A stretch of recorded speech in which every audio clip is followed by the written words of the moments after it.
आज हम पढ़ेंगे यूनियन स्टेट रिलेशनशिप, यानी संघ और राज्यों का आपस में क्या संबंध है। भारतीय संविधान के भाग 11, 12 और 13 में केंद्र राज्य संबंधों का विस्तार और स्पष्टता के साथ वर्णन किया गया है। किसी भी संघीय राज्य में लोकतंत्र सही अर्थ में तभी सफल हो सकता है जब संघ और अन्य राज्यों के बीच सद्भाव की भावना बनी रहे। भारत के संविधान निर्माताओं ने इस बात को ध्यान में रखते हुए विभिन्न संवैधानिक प्रावधानों की व्यवस्था की है। इस संबंध में अध्ययन को हम निम्न बिंदुओं में विभाजित कर सकते हैं।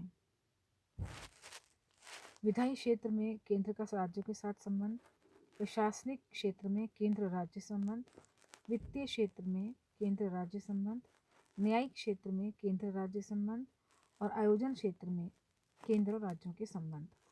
पहला हम जानेंगे केंद्र और राज्य के विधायी संबंधों को हम किस प्रकार जान सकते हैं।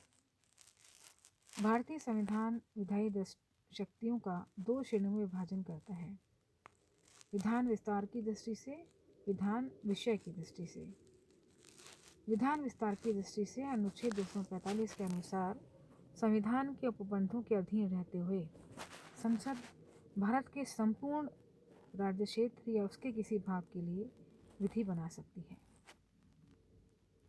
दूसरा, यह व्यवस्था है कि संसद द्वारा निर्मित कोई विधि इस कारण अमान्य नहीं समझी जाएगी कि वह भारत के राज्य क्षेत्र से बाहर भी लागू होती है।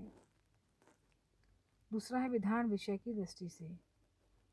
संघ व्यवस्था में केंद्र और राज्य सरकारों के बीच शक्तियों का विभाजन रहता है।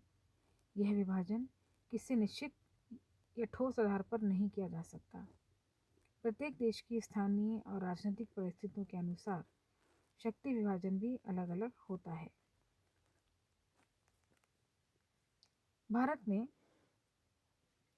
1935 के अधिनियम के अनुसार 3 सूचियों का समावेश किया गया था, संघ सूची, राज्य सूची और समवर्ती सूची। स्वाधीन भारत के संविधान में भी शक्ति विभाजन के ये तीनों सूचियां हैं। संघ सूची में लगभग 97 विषय रखे गए हैं, जिसमें भारत की सुरक्षा, देशीकरण, सेना, अस्त्र शस्त्र, गोला बारूद, नियमन, विनिमय, आयात, उद्योग नियंत्रण, इस तरह के कई सारे विषय रखे गए हैं। इन सभी राष्ट्रीय महत्व के विषयों का समान विधि का होना आवश्यक है और इन पर कानून बनाने का एकमात्र अधिकार भारतीय संसद को दिया गया है। दूसरा है राज्य सूची, जिसमें 66 विषय हैं। स्थानीय आवश्यकताओं के अनुरूप इन विषयों पर भिन्न भिन्न प्रकार से व्यवहार की आवश्यकता के कारण इन्हें राज्य सूची में रखा गया है। इसके प्रमुख विषय हैं सार्वजनिक व्यवस्था, पुलिस, न्याय, प्रशासन, जेल, कृषि, सिंचाई, पशुपालन, अस्पताल, विज्ञापन, समाचार पत्र आदि। तीसरा है समवर्ती सूची, जिसमें स्थानीय और राष्ट्रीय दोनों महत्व के 46 विषयों को सम्मिलित किया गया है। इसमें विवाह, फौजदारी कानून, बिजली, कारखाने, समाचार पत्र, पुस्तक, औषधि इत्यादि हैं।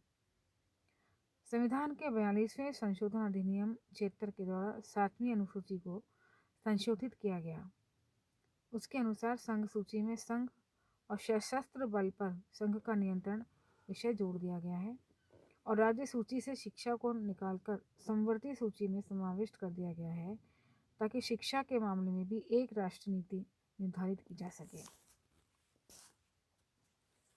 चौथा है अवशिष्ट शक्तियाँ। जिन विषयों का वर्णन उक्त तीनों सूचियों में नहीं किया गया है, वह संघीय सरकार को प्रदान की गई हैं।